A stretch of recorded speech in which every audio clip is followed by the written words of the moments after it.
Get us started. Welcome, everybody. My name is Tom Richards, and oh yes, over this way. All right, We're streaming tonight. on my spot. Everybody wave. Yeah. I'm Tom Richards. I involved in the library on the Friends of the Library Board, and I also, and with that, I help to coordinate lifelong learning programs like what we're going to be doing tonight. And you might find me a couple days a week at the information desk out in the adult section, what I was just talking about. Our presenter tonight is State Trooper Corey Hebner, who is the Community Services Trooper for our region, which is based in Gaylord. And he focuses on community outreach and interactions to help strengthen communities by mentoring youth, working with seniors, educating residents on emergency crime trends or emerging crime trends, and working with other law enforcement agencies to help strengthen policing. And with that, tonight, Trooper Hebner will talk about social media addiction and the online scams, especially those that target seniors. He'll be telling us about what's happening that we should be looking out for, ways we can help to protect ourselves and our families from some of the online tactics that are taking advantage of some of us.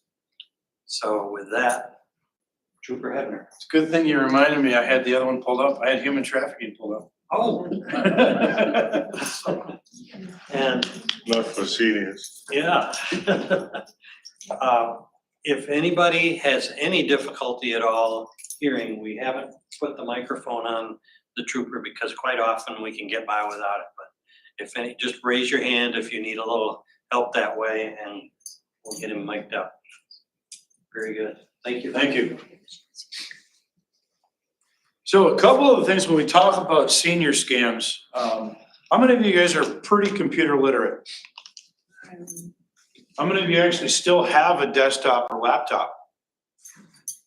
How many of you, the only way that you access the internet is with your phone? Okay, and it's really funny because when we talk about globally, more than half of the world, the only way that they access internet is through phone. Matter of fact, more people have access, about 7 billion people have access to computer phone.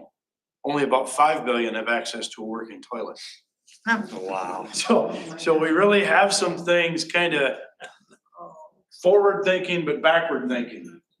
When we talk about how we use things and why, it's very, very different than our kids and our grandkids too.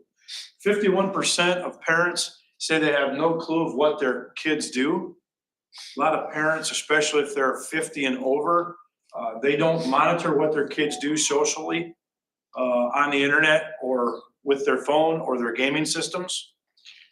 74% of parents didn't view phone communication as online.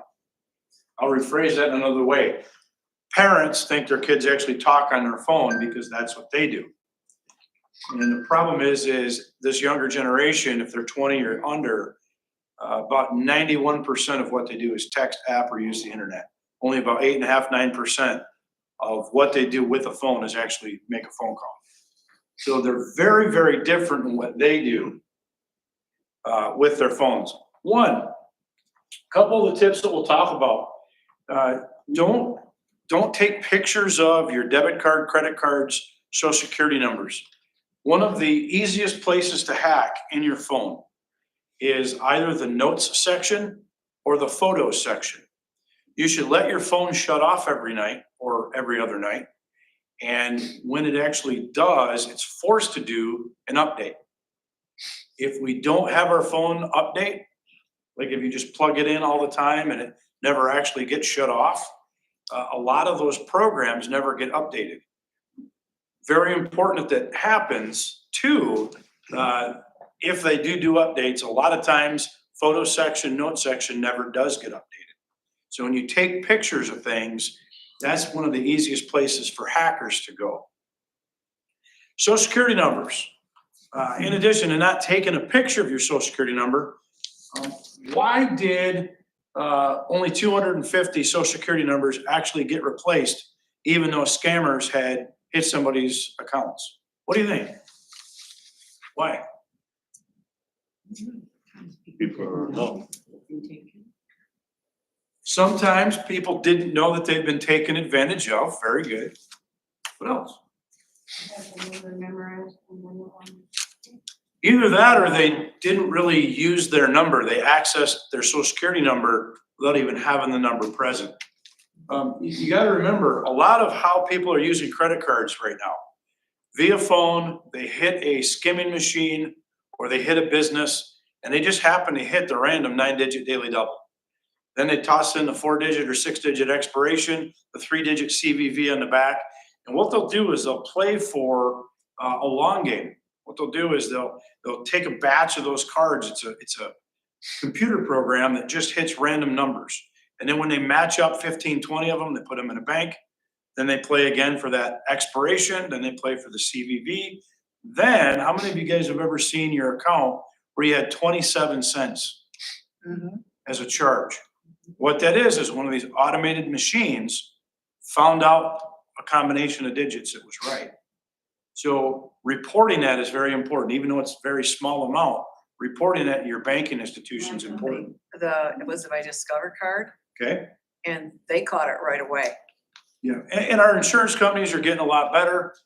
Me personally, probably 6, 7 years ago, how many of you guys have gotten a call that says we've noted unusual transactions? How many of it was actually you though? I was up in Sioux, Canada with the kids and they were playing hockey. And so we had a charge at a restaurant at 11:30. They thought that Sault Ste. Marie, Canada was outside my normal area. So they flagged that transaction. Sometimes they'll even not allow the transaction to go through. My sergeant was on spring break with his family. And they're, all the Gornos are sitting in an RV and they get down to Tennessee and they needed a large amount of gas. It was an unusual transaction. They were outside their normal area going on spring break and they didn't allow that transaction at 3:00 in the morning. So the poor Gorno family had to wait for about 5 hours in a parking lot to call their bank the next day so they could access their funding. But our credit unions, our banking institutions, that's why they do that. They want to make sure that we're safe. And if it is unusual outside our normal purchasing realm, they're going to flag those things. What was yours, if you don't mind sharing? Was it something where you were out of the area? I moved up from Indiana Okay, and same thing, I was filling up with gas. My wife was using the card down in Indiana at the same time. okay. So same account, right? Yeah. And so they saw two different places at the same time and absolutely. So that's a way that they try to keep us safe. 17 million people are ID theft victims every year. So a lot of that occurs, and I'll probably guarantee you about 3/4 of that is online, where the card isn't even present when it happens. Again, don't save pictures on your cards. 47% of the world's credit card theft happens in the United States as well. And a lot of times that card isn't even present when that fraud occurs. So it's not like they're sitting behind you taking pictures of your card when you're in line at Walmart or Meijer or wherever. A lot of times it's just they have these random machines that hit those digits and capture that information. Preloaded links in your email. How many of you guys receive preloaded links? Looks like it's coming from your companies, whether it's bill pay or maybe your Amazon or your PayPal, maybe you're streaming, Hulu or something like that. You guys all know what I mean by preloaded links? Okay, I'll show you in a little bit. Then the other thing is we'll talk about newsjacking in a second. So here, Hulu in the junk mail, right? And so your membership is expired. Oh no, you can't watch your favorite show. Well, if you look up here, that doesn't say anything about Hulu.com, does it? No. And so what they want you to do is they want you to click on that link. Who only knows where they're going to send it to you. And then when you get there, they're going to ask for your important information, credit card information, stuff like that. But again, the trick to this is look up in the address bar and make sure that that's actually going to Hulu.com. If that doesn't go to where it says it's going to go, because again, they can get the clip art right off of the internet. It's really easy to clone accounts. It's really easy to grab that clip art. And so you want to make sure, so what I would do is I would actually open up a different browser, go to hulu.com.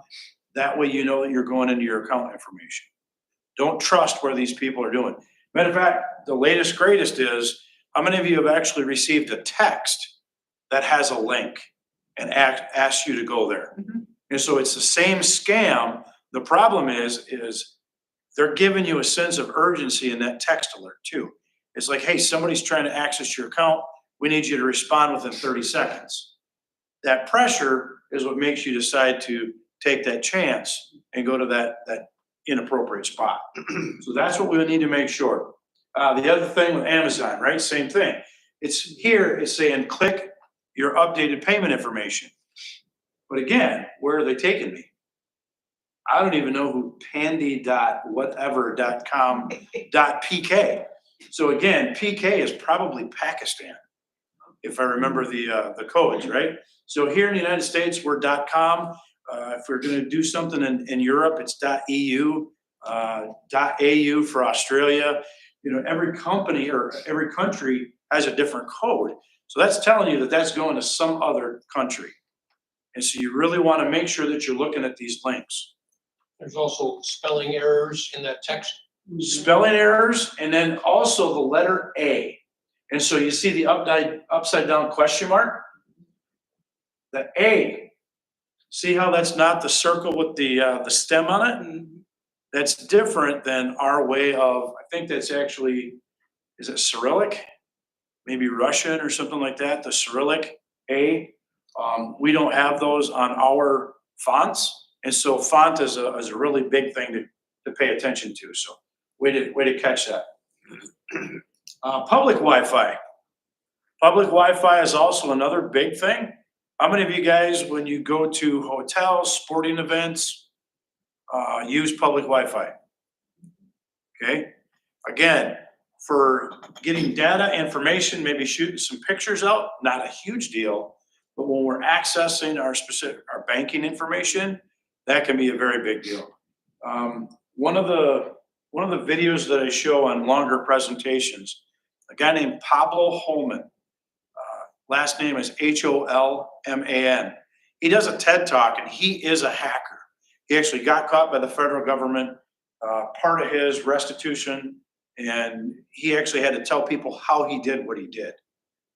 The interesting thing is the easiest way to hack someone when you use public Wi-Fi, you can actually get the nodes of the electronic frequency that gets sent. But one of the easier ways is to get into the Bluetooth information. And so we'll talk about that in a little bit. But one of the other things that he would do is him and a bunch of hackers, they would go to the happiest place on earth.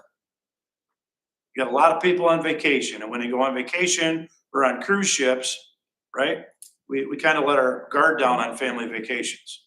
And what they would do is they would set up in a room, they would try to hack the Wi-Fi of people on board, and then they would get into their accounts. So it was really interesting to hear him.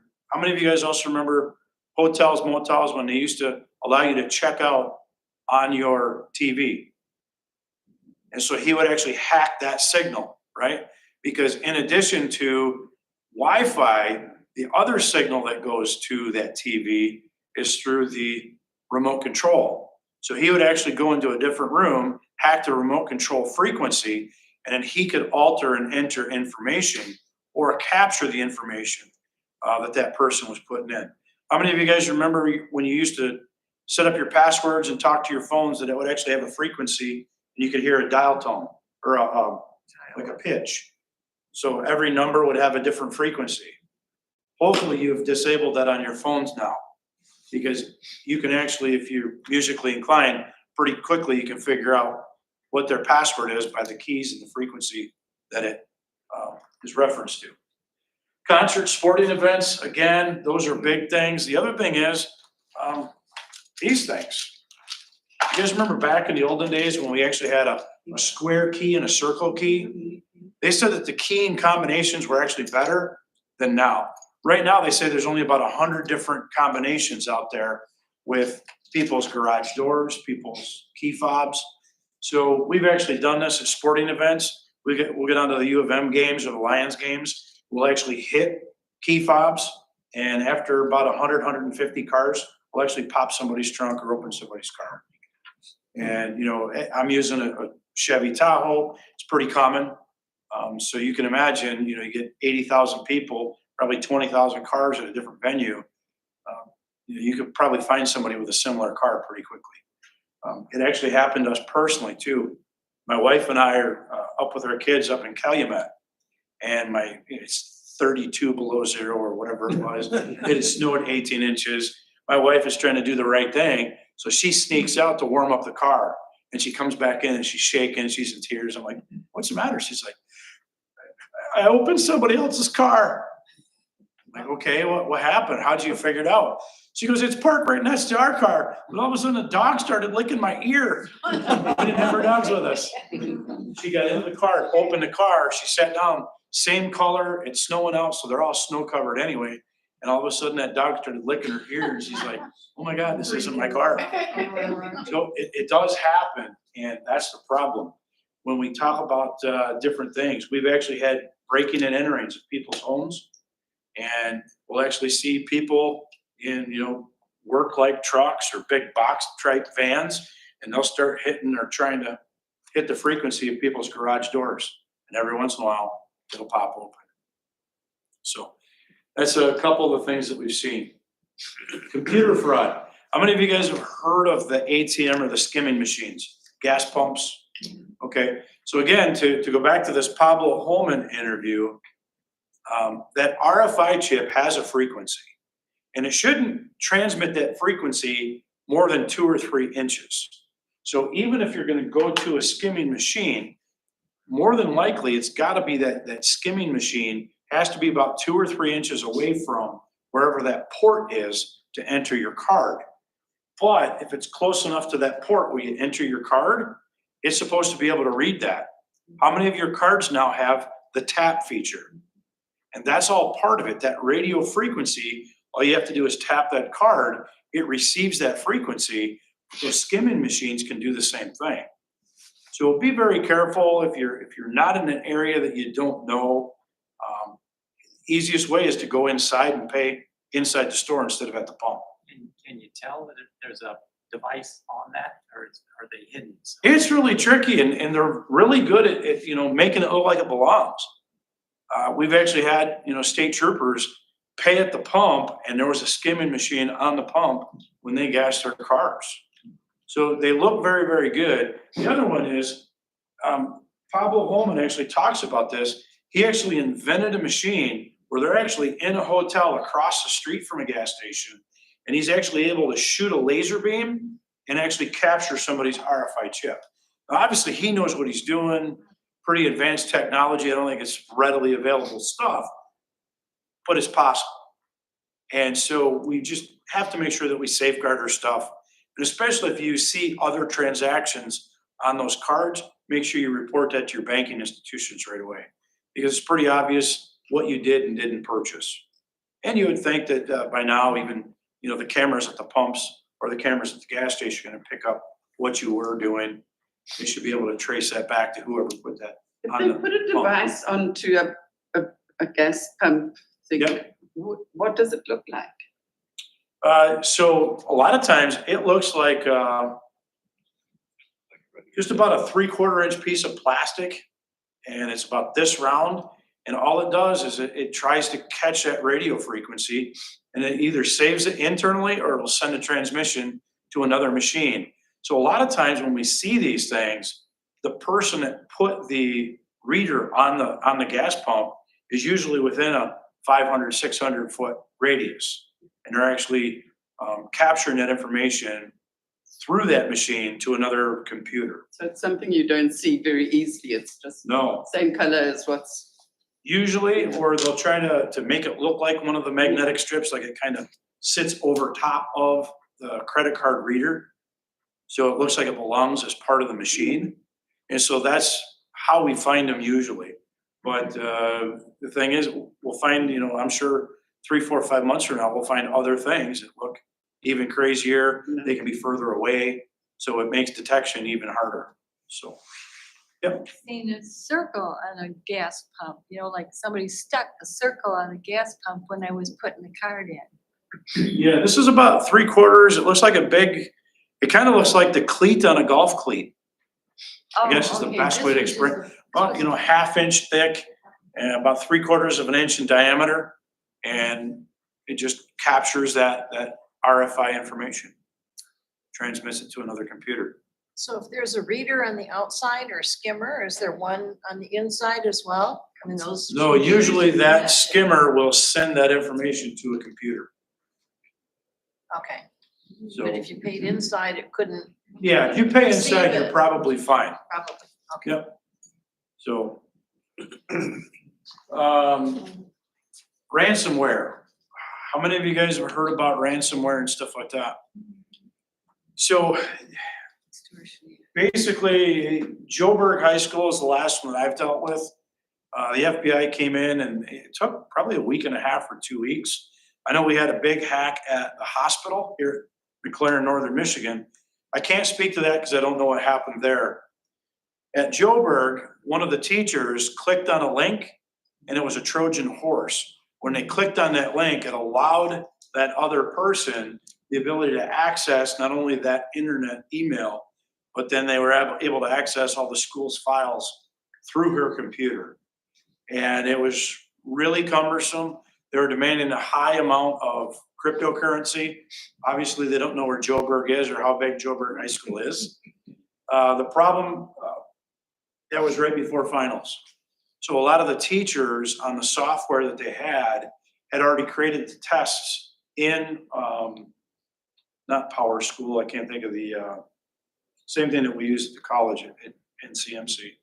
But they couldn't access their tests. The teachers also couldn't access the grades. So they actually had to go through graduation and not know who the valedictorian and salutatorian were.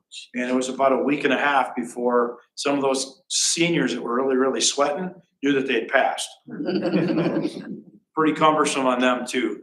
But yeah, it locked that up for about 2 weeks. It was pretty tough. And again, just clicking on that link allowed them access because of how they set up the computer program when they did.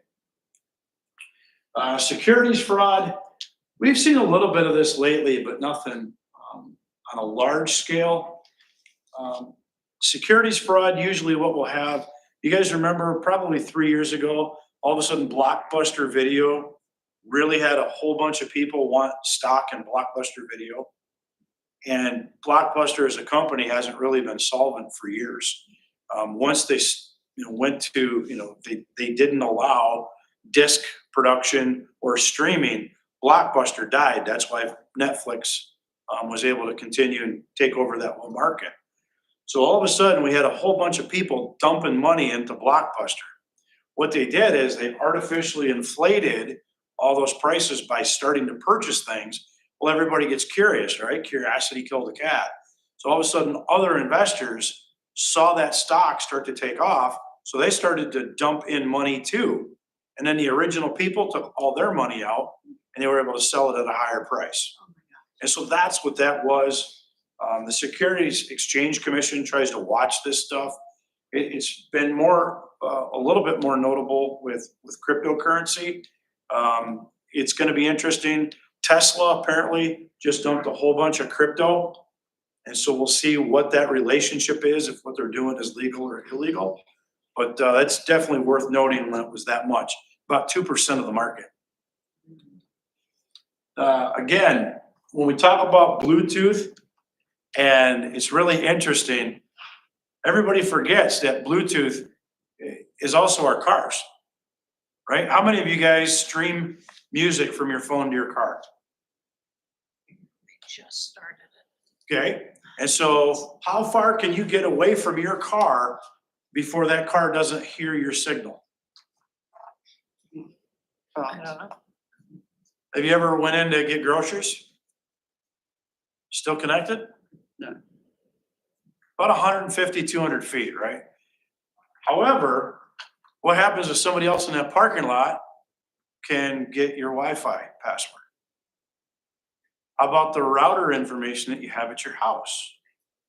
How many of you guys have actually changed the password on your router?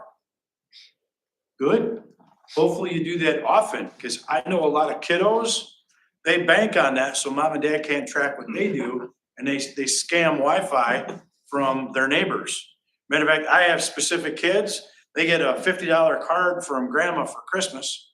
They'll go on Amazon, download all their e-juice for their vape pens, and then they'll stay home from school the day that they're gonna get that stuff delivered. So mom and dad aren't any of the wiser, because it won't pop up on their browser because they're sponging Wi-Fi from the neighbor. So I got a lot of smart kids that I deal with on a daily basis.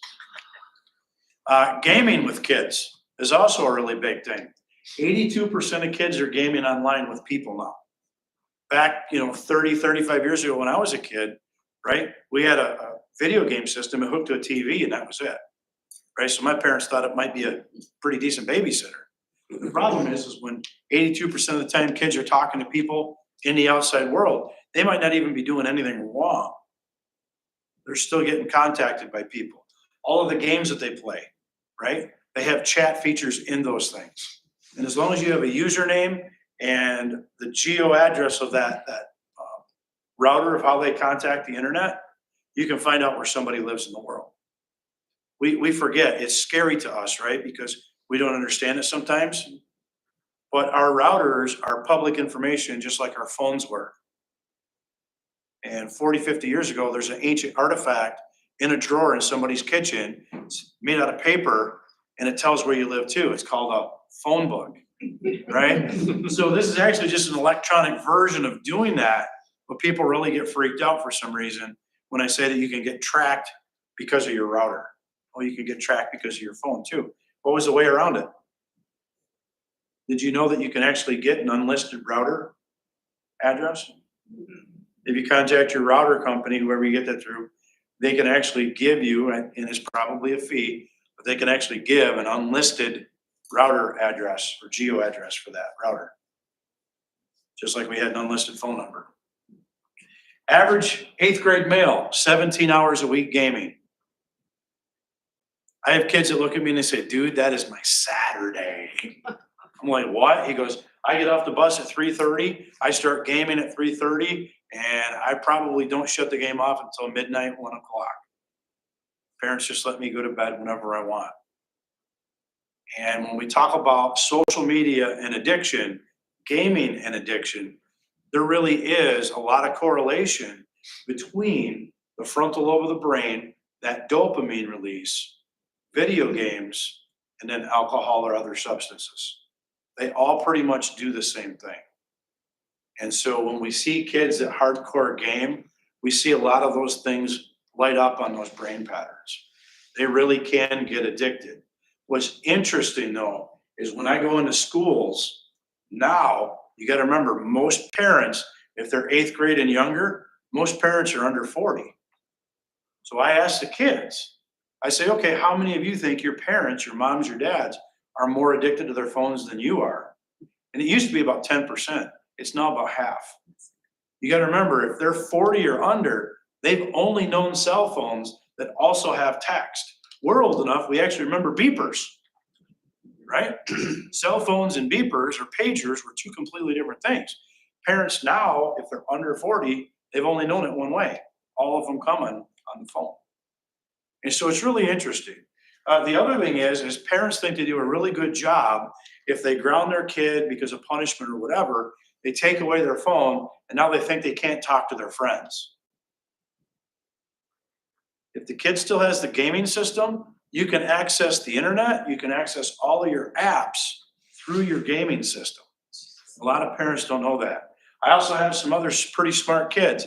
Guess what they did? Instead of getting that vape juice online with grandma's $50 card, they went and they got a prepaid pay-as-you-go phone. They never loaded it, but guess what they can still access with that burner phone? All of their apps. So now they're sponging Wi-Fi from the neighbor on their burner phone. Mom and dad have no clue that they're still accessing the internet. So we got a lot of smart kids out there. Don't think that, just because you take away a phone or a gaming system, that the kids can't access that stuff. Always watch the behavior. If it quacks like a duck, waddles like a duck, they're still laying eggs, right? Passwords. How many of you don't ever change passwords? So I get it. I don't even know my password. That's honest. In teen world, right? Because they have so many apps, most kids will say, they'll use the same username and password for multiple accounts. So they'll use the same thing for their Snapchat, their Instagram, their TikTok, or whatever. And so what happens when boyfriends and girlfriends swap information? Fine and dandy, but when they break up, guess who has access to all your stuff? So I really like to tell a story. There's a football player, probably about 7-8 years ago now, Laramie Tunsil. Laramie played for, I think he was drafted by the Dolphins. He now plays for the Texans. He's been in 3 or 4 Pro Bowls. But when he got drafted, he was supposed to go pick 2 or pick 3. Well, his girlfriend hacked his account because she still had the username and password. She posted a video of him using marijuana with a gas mask.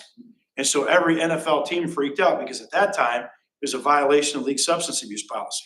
So instead of 2 or 3, he fell all the way to 24. He lost about $5 million for the first 3-4 years of his contract. I mean, that's a pretty good hit for an ex-girlfriend if she's mad, right? Costing somebody $15-20 million. It's pretty good. And so you feel bad for Laramie, except maybe he probably shouldn't have done the stupid thing to begin with. But hey, right? And then passwords. Make sure you don't keep a hard copy somewhere that's easily findable. I have 13 state troopers at Petoskey that keep their passwords in their lockers. Yes. Have I had, unicorns, farting rainbows pop up on screensavers? Yes, we have. We like to do that stuff. You ever hear of the LastPass? It's a password program. Oh, Creates and it generates your program or your. And then every passwords. once in a while it updates it. Yeah, there's about 4 or 5 programs that I'm familiar with that do that. We can't do that with the state of Michigan. There's a firewall that won't allow us to do it on our computers. But yeah, I strongly encourage that Okay. because those are good things. They're gonna keep those passwords pretty random, 16, 18 digits, multiple characters, stuff like that. Those are all good things. Okay. So yeah, absolutely. Because we don't do social media very well, do we? We do a lot of goofy stuff. And you don't remember all these You passwords. remember this goofy stuff from a couple years ago, all the memes with Bernie? Yeah. And so a lot of people were doing this. How many of you guys, with your social media, how many of you guys post vacation pictures? Yeah. We've actually had people take the loading van.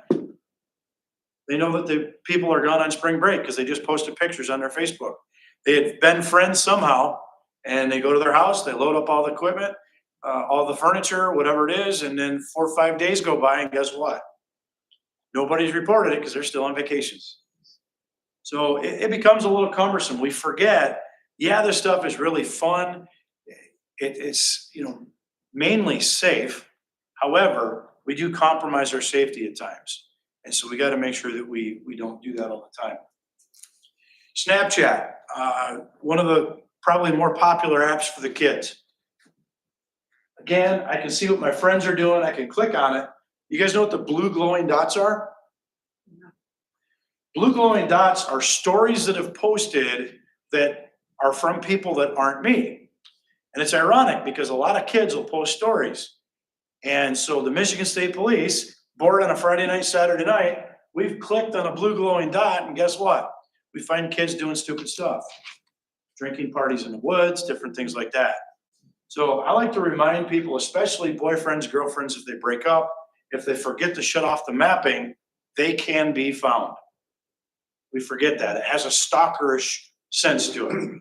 The other thing is here, the subscriptions. Now the subscriptions, you can turn them, you can hide them, but you can't turn them off. If you were a parent and you wanted to know what your kids are into, you could look at the subscriptions, and this is gonna give you the top 4 or 5 things that your kids go to every time they're on there. Now, a little embarrassed that mine is Esquire and Cosmo, but I keep up with the kids, so I gotta know what they're doing. Or that's at least what I try to tell everybody else. So those are some of the things that if parents need to know what their kids are into, they can look at those subscriptions. They need to talk to their kids about the safety of some of these apps. They also forget how some of these apps work. Kind of looks funny, right? This isn't girl does handstand or silly girl falls down. This is actually girl has epileptic seizure. And the other thing is see this right here. That's not Snapchat. Snapchat, when you click on the box and hit install on these apps, you give them the ability to do a lot of things, including spying on everything that you do. Snapchat has the ability, so you think, right, I send you a snap, right? Within 24 hours, that usually disappears, okay? The problem is that Snapchat has it forever on their servers. So even though you thought that was a private thing between you and I, they have it. And so when we have boyfriends, girlfriends, especially in teen world, when they take some maybe not so nice selfies, right? That's still on servers. That stuff can actually be pushed to public sites. So even if they have their settings on private, it can go public. Matter of fact, one step worse, there's an app out there called TikTok. TikTok is, it's owned by a company called ByteDance. It was previously called Musical.ly. ByteDance is actually owned by the Chinese government. So take that for what it's worth right now. But TikTok, let's say that I'm in a dating relationship. I get convinced to take a bad picture of myself. Obviously, if I'm under the age of 18, it's illegal. But then I get good, common sense, right? And I say, you know what? I'm not going to send that picture. I delete it. If you took it within the app, they already have it on their servers. Under the terms of service, you've already agreed to this. There's other things too. When we talk about the metadata that's stored with these photos, the metadata, you guys remember 15, 20 years ago, the old first digitals, they would actually have the time date stamp on them. It show up in red usually when you have a picture printed. Well, our pictures, our phones actually do a lot more than just that. It actually, it saves all the metadata. It tells you what type of a device the picture was taken with. If there was any type of panoramic or fisheye lens or anything else that you did to it. It also GPSs the exact coordinates of where that picture was taken.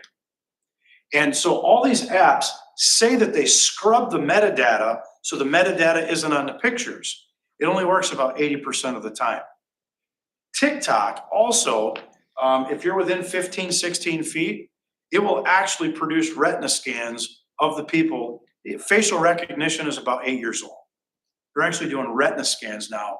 And if you're within 15, 16 feet of the camera, our cameras are now so good that it's actually getting a digital thumbprint of that person's eye. And we're being cataloged. Part of it is they want to be able to age people and run computer programs with AI to age them appropriately. I don't know why, but that's what they want to do. Two, they want to catalog what we do. I think it's a bad thing because my ideology as a 12, 13, 14-year-old may be completely different than when I'm 23 or 24. And if I have to maybe come into light with some of the things that I thought 8 years ago, you can see how somebody could feel forced into maybe changing their opinions on things, especially if we're talking donkeys and elephants, right? What happens if you're a 17-year-old kid, you have a view of one thing, and then 10 years later, when you're running for a political office, someone that has that information maybe now can manipulate you. Plausible. So those are some of the things that we talk about. Actually, I do have Laramie Tunsil. So this is Laramie. This is the story of Laramie Tunsil. Again, this is already picked 12 in the NFL draft. He would fall all the way to 24. And again, that was the video of his girlfriend posted of him bonging marijuana through a gas mask. So we can't get manipulated because of some of the stuff that we do on social media. With the kiddos, I love to do presentations and tell them also a little bit about rules and laws. Stalking, they really don't understand what stalking is. They really think that stalking is some creepy person that hides in the bushes in trench coats and waits to scare you. I'm like, no, listen. If we were in a dating relationship and we broke up, that second unwanted contact Even if you make me feel harassed because you just keep bothering me after I told you no. Second unwanted contact, that's a $1,000 fine and a 1-year misdemeanor. When we say that we don't want contact anymore, it's not on you to change your username, your password, block somebody, or change your phone number. The person who's doing the bad behavior is the one that needs to stop. And when I talk to kids in schools, in the school setting, I also remind them that if they're committing misdemeanors, it's probably also against their school handbook and stuff like that. So absolutely. We also bring up some of the sexting things. Again, under the age of 18, even if it's a 17 and a 16-year-old that have a dating relationship, if you're under the age of 18, you can't even take a picture of yourself naked. So this is the whole, what we call CSAM, child sexually abusive material. And so we do get into this a little bit, and then we really talk about that geotag. I love to use personal examples, right? This is old. This is about 12, 13 years old. This is my oldest Kyle. This is my youngest Eric, and you guys know who that is, right? Miguel Cabrera, Mr. 500, Mr. 3,000 hits, right? And so my old post commander down in Detroit became the head of security for the Tigers for about 8 years. We got to watch batting practice on the field. So me as a dumb dad, I'm like, oh yeah, this is the coolest thing ever. So that was my profile pic. Well, did you guys know that your profile pics are public information? So even if your settings are on private, my profile pic, if you Googled baseball, Corey Hebner, Instagram, this would probably pop up. So then you save it to a desktop, you go over here to file information, and it tells you it was taken in 2015, how big the size of the file was, taken with an iPhone 5S, and if you go down far enough, it'll give you the GPS coordinates. Now, not too freaky that that's telling you that's 57 feet south and west of home plate Comerica Park in Detroit. Kind of looks like it, right? But when 75 or 80% of kids take selfies and videos from the comforts of their own bedroom or bathroom because they're using the reflective device, and we know that only about 80% of this metadata is going to get scrubbed on their apps, we know that they can get tracked. And so that becomes really, really scary. Search engines. You guys know what search engines are, right? Number one search engine in the world. Google. How about number two? Sorry. Firefox. Firefox, Chrome, those are all browsers. That's just how you access the internet. Number two is actually YouTube. Oh, Instead of looking for names and photos, right? We're searching for video content. These are two of the pay, these are number one and number two in the pay search engine world.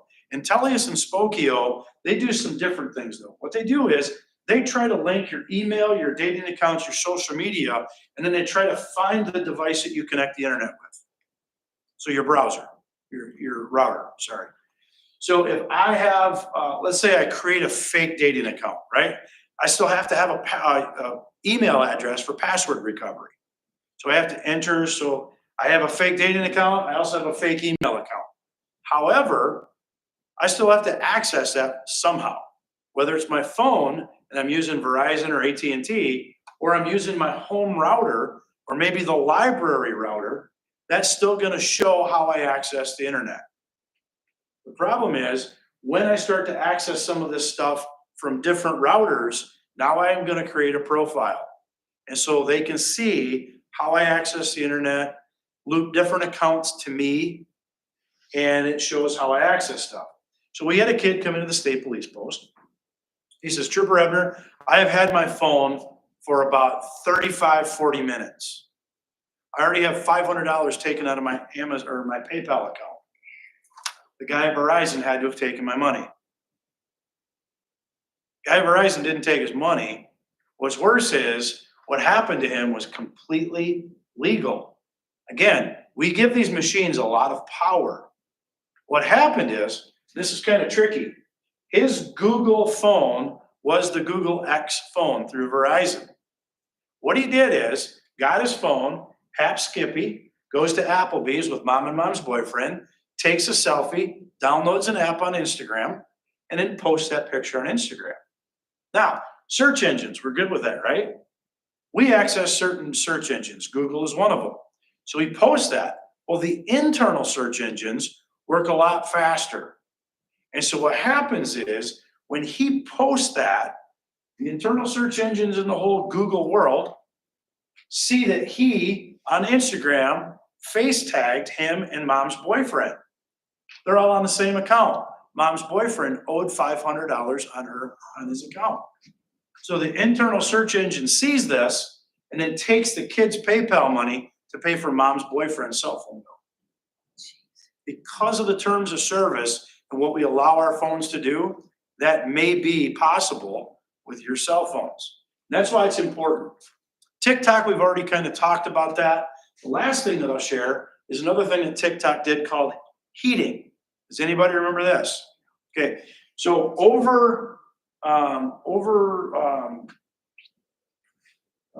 virus 2020, March 2020, June of 2020, right?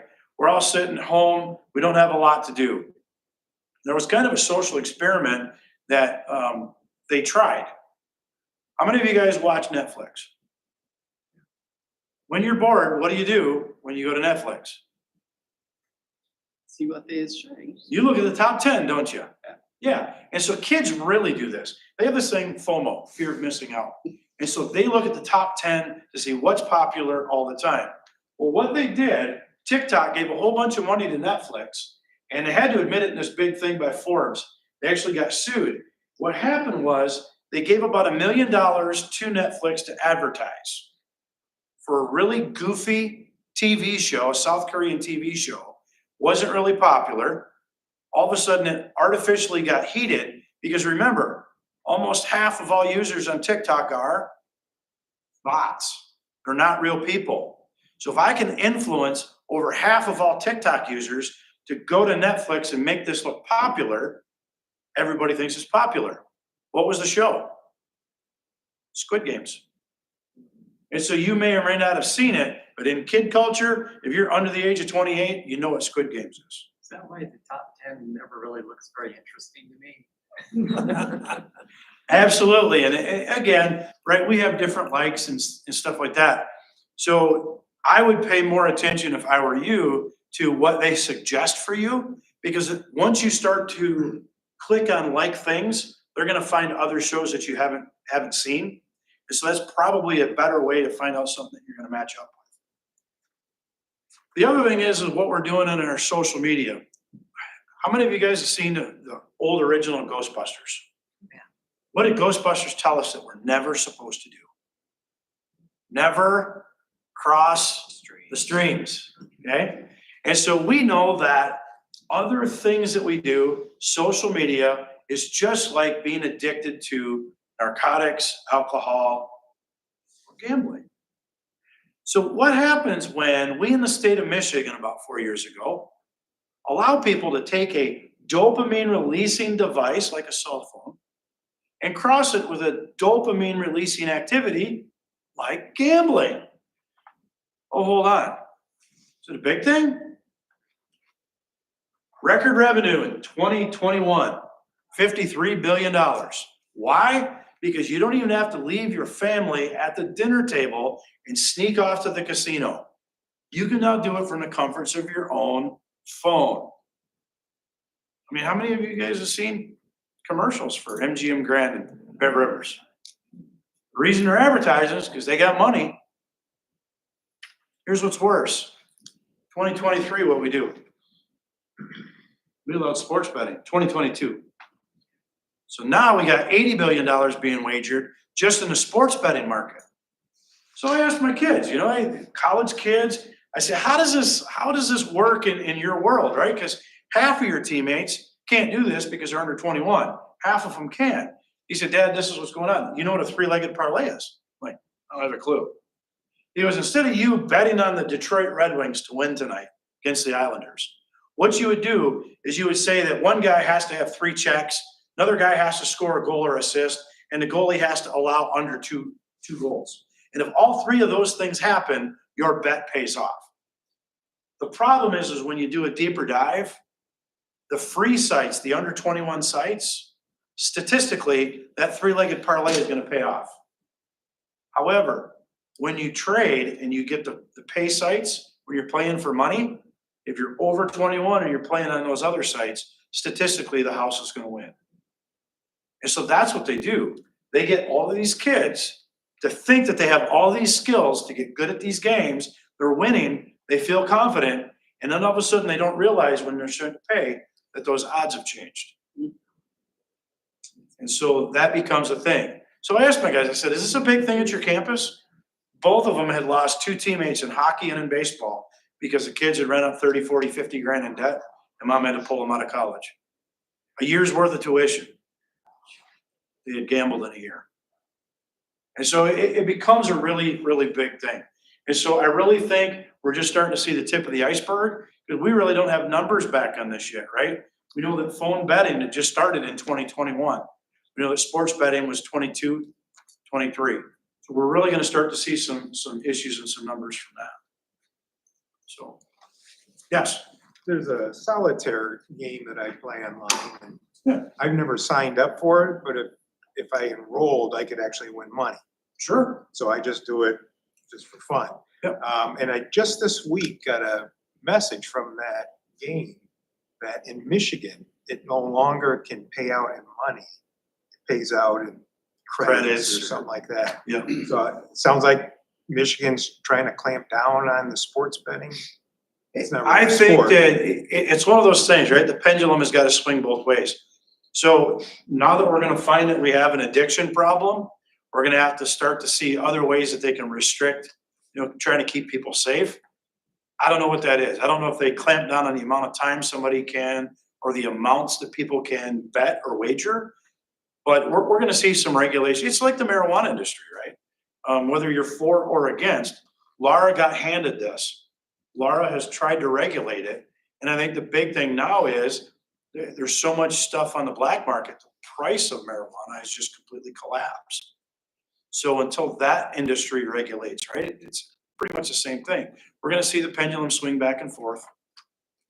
So it'll regulate, it'll take time. It's interesting.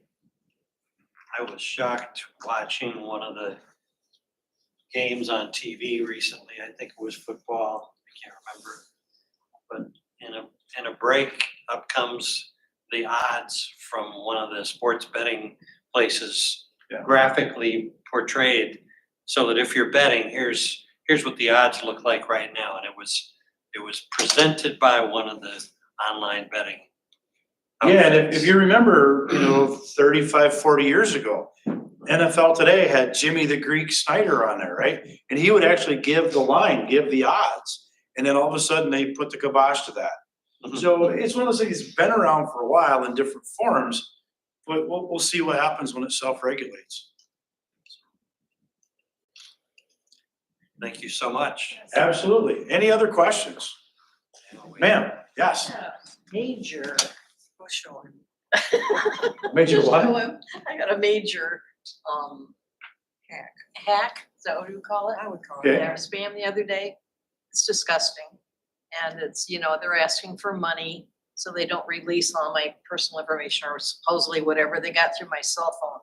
How do I deal with that? Who do I turn it into? What do I do? Okay, so how do you think they got? Do we have a whiteboard? Mine came through the email, Okay, so probably just delete it and you're fine. but I should report it, shouldn't I? I mean, it's To who? I business. mean, really, there's nothing really, unless you're a victim, there's really nothing to investigate. Because we get these things literally all the time. Really. So one of the That's scams, disappointing. This is really threatening. yeah, so you gotta remember, so my son, we had a kid up in Marquette, and then my son's teammate, same thing happened. You guys know what cloning an account is? Okay, so in social media, right, because my profile pic is public, what I can do is, if I'm gonna hack me, I'm gonna go online, I'm gonna pull that same photo. I'm gonna then just add a space. So let's say I'm on Instagram. My name on that is called a vanity name. That's not actually the account's name. The account's name is all that gobbledygook that we saw at the top, and all of that stuff is a code. It means something to a programmer, right? But my vanity name, the one that shows up for all the users, if I add a space or just do something a little bit different, it looks like it's me.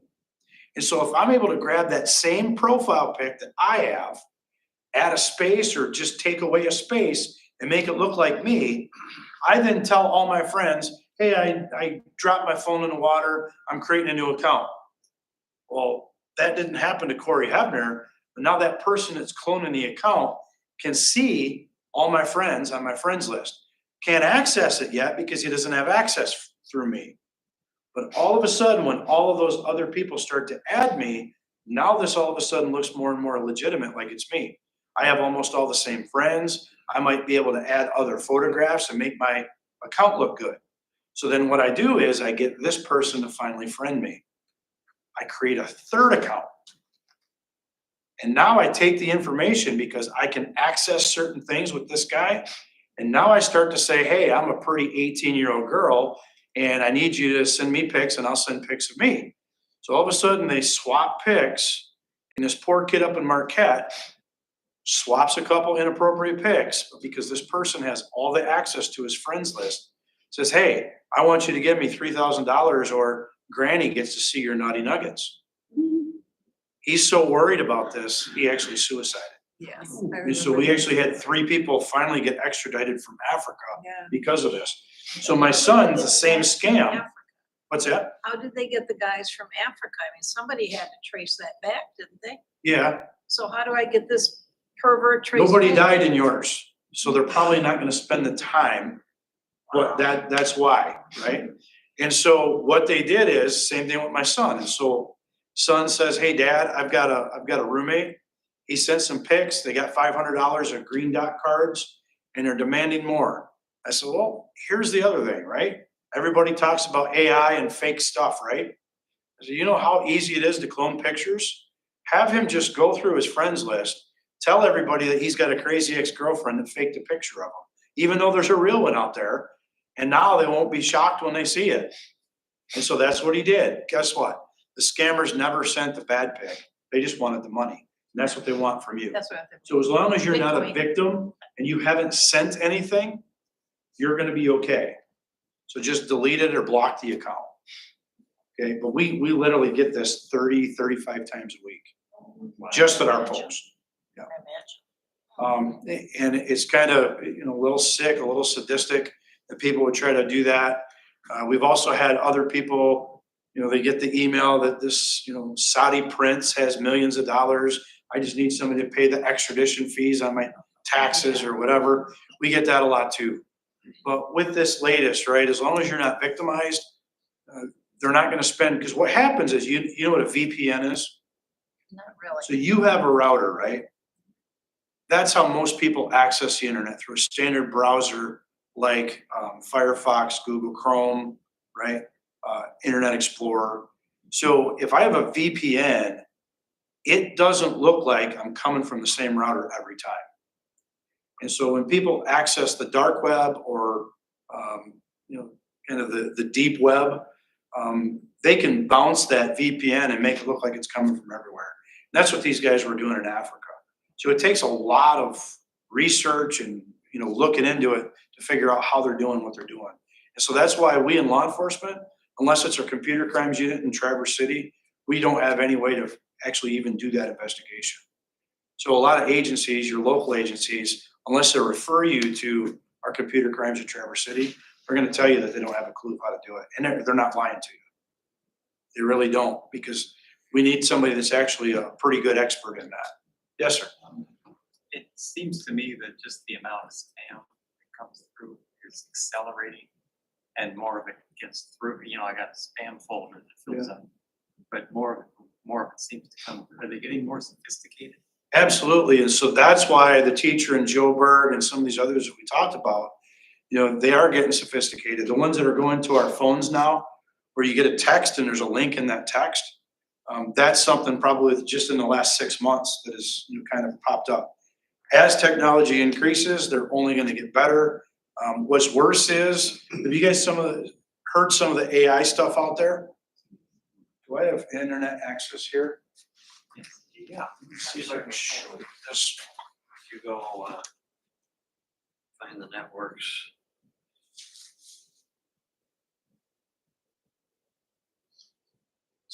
That's the one. It's no password required. This is a short video, but I really think it's worth seeing.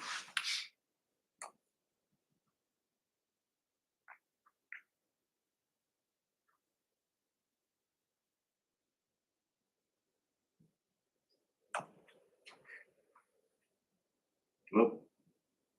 That's the one I wanted.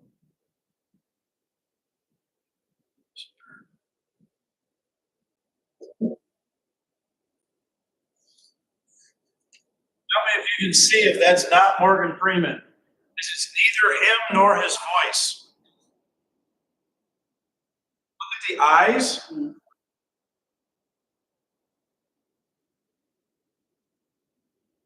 once in a while you can hear the voice. It's kind of like a computer.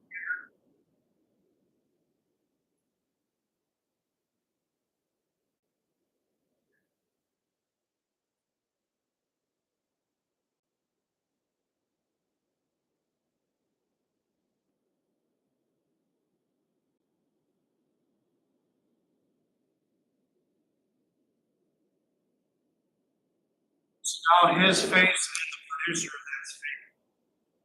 It looks like Morgan, it sounds like Morgan. So I really think that this is the next big thing, right? Where they get just about, I think they only need about 3 or 4 seconds of her voice. And then they can augment our voice. And now, you know, all of a sudden they take your voice, call your kids and say, hey, I'm in help, I need trouble, send me money. I mean, nothing's more scary than to have a grandparent think their grandkid is in trouble or vice versa. So I think that's kind of what's going next with scamming. Yeah, it's pretty sick. So, yes. While we were learning all that other stuff, and we got to the, where you want your, code, your, you call it passwords. Yeah. And I said, I don't even know what mine are, and I'm having a hard time with it. Putting the new phone together, everything needs. Passwords. So did somebody back here say that they had something that wouldn't work? So he was talking about, you can get a computer program, and I can't remember the names of some of these, but it will generate a password for you. But yeah, making sure that you keep them is important too. The other thing is you guys also knew 5-6 years ago, remember playing the goofy things on Facebook where they'd ask you certain things like the street you grew up on and Oh, yeah. yeah, those are usually password recovery information for some of your social security or credit card information. So somebody somewhere was actually doing that program to save that stuff intentionally. And so, yeah, you really want to be careful with that stuff. But yeah, there are, you can just Google information on password generator and it will come up with those for you. Okay? Yeah. With all of the political requests for money, how can you be, I'm sure there's scammers have already gone into that. Sure. Have you had people say that they've been scammed with political donations? Yeah, it happens all the time. So unless you're giving cash to your candidate, I don't know that you know it's going to them. You know, so that's always the best way, right? Instead of accepting these links or anything like that, go to their campaign sites or go to their actual office and make your donation. That way you know it's going where you want. We have a lot of different, you know, it sounds very legitimate and it's not. It's the Humane Society in Northwest Michigan. We don't have a Humane Society in Northwest Michigan, but I've gotten 4 phone calls from them. Right? So they can be sound alike places, and we think that that's where our stuff is going. So I always encourage people, make your donation in person if you can. That way you know it's going where you want it. So, yeah. I had a couple things happen to me on PayPal, and it came through, I think on a text that, and it looked exactly like when I ordered something through PayPal, it looked exactly like that, and it said something like, $450 has been taken out of your account to this construction company, and then I had a number to call. Well, I didn't call that number. I went through my stuff and found an actual PayPal purchase I had made Right. and called that phone number, and she said, never call those phone numbers, Yes. they're a phishing expedition. Yes, And she is said, that "Just delete a 'em, created just delete 'em." emergency? And Yeah. they're basking on the fact that you're gonna click on that or just use the number they provided. And so that's exactly right. So good job for you. I had that with McAfee. McAfee. McAfee? Yeah. Yeah, and they're saying, such and such payments due, and I called my son who's into computer security. And I said, are you paying that for me? Because they said, it was due and, it's a renewal. Yeah. And he says, no, Mom, that's just junk, get rid of it. So I did. Yeah. And then today I got a thing saying, thank you, we've received your payment for $1,115 or whatever it was. And, that's been clearing from your account. And they went through all these extra little steps and that was it. And I thought, so I don't know. Yeah, It's not showing up on any of my accounts. Is that just another spam it can be. to You know, try and get I me to call them continuously and keep get- deleting the other? Yeah, I continuously get bills from DTE Energy. I've never had DTE Energy anywhere I've ever lived. So I just keep deleting them because they keep sending them every month. So, Okay. it's a debt consolidation or something, but there's obviously a scam, and the more you open it up, the more you're allowing them access to different files and stuff. So, yeah. And technology was to make life easier for folks. Yeah. I'd rather go back to smoke signals right now, I think. Because we're seeing a lot of different things that, the technology is good. We're seeing it, be able to enhance our life in a lot of different ways. I was just talking to somebody, they're up by Cambridge and Harvard. They actually have the computers that can jump and they're like carpenters. They can actually use hammers and drills and everything. So the really cool thing, how many of you guys are, not Star Wars, Star Trek friends? You guys remember Geordi? Apparently, we're about 6 months away from them putting into application where you actually put on glasses if you're blind, and it'll have 6 or 7 cameras, and it's hardwired into your brain, so you can now see again. And the really interesting thing is you're actually supposed to be able to click that not only from vision, but to infrared and heat. So, there's gonna be a lot of application for that. But yeah, we're gonna see where we're gonna now mirror, because of what's happening in AI, the ability for people with artificial limbs or loss of hearing or loss of vision. Where now they're gonna be able to rewire that back into the brain. So it's interesting. It's interesting. It So is. that out in California back in 96 or 97. One of my friends from high school helped develop that whole thing. And so we got to where virtual reality was just coming out. And that was one of the seeds for virtual reality to help the blind. Yeah. And that's where it all began, was with vision stuff. It's Yeah, my brother makes drugs. He works for Gilead, a pharmaceutical company out in Googleville in the San Francisco Belmont area. And they have an agreement with Google. My brother called me probably about 3 months ago. And so because he's in management, if they have any payload on campus under 300 pounds, they have to go to the rooftop and it gets zipped over to whatever building that they're on. I'm like, dude, you work in drugs. 300 pounds, that's a heck of a lot of payload. He goes, you don't understand. I'm like, why? He goes, I'm payload. I'm like, what? He goes, yeah, if I have a meeting in another building, some little 19-year-old that's running a computer program flies me to the other top of a building because of drones. And he's like, we had to agree to it. I'm like, oh my God. So these things are getting close.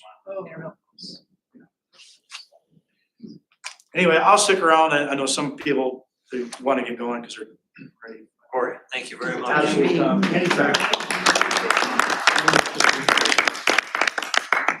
This is just one of the programs that are made possible by the Friends of the Charlevoix Library organization and the generous support of Lynn and Mason Rosenthal. And I encourage all of you, if you haven't already, to consider becoming members or volunteers for the Friends of the Library. And through donations and help like that, the library is able to offer programs that it can't otherwise, A lot of those are youth programs and things like this aimed at specific audiences. But any donation helps the Friends to do more and helps the library to grow in the services that we offer. And if you haven't already, this is a little bit of information about the Friends of the Library and a way for you to become either a member or a donor or both. So thank you all for coming tonight. We do these programs regularly, and we will be starting up more of the lifelong learning programs in the first part of the year. So keep an eye on the church on the Charlevoix Library website. If you're not already getting our newsletter called Library Link, let us know and we can get you on the mailing list for that. But thank you all for coming. Thank you.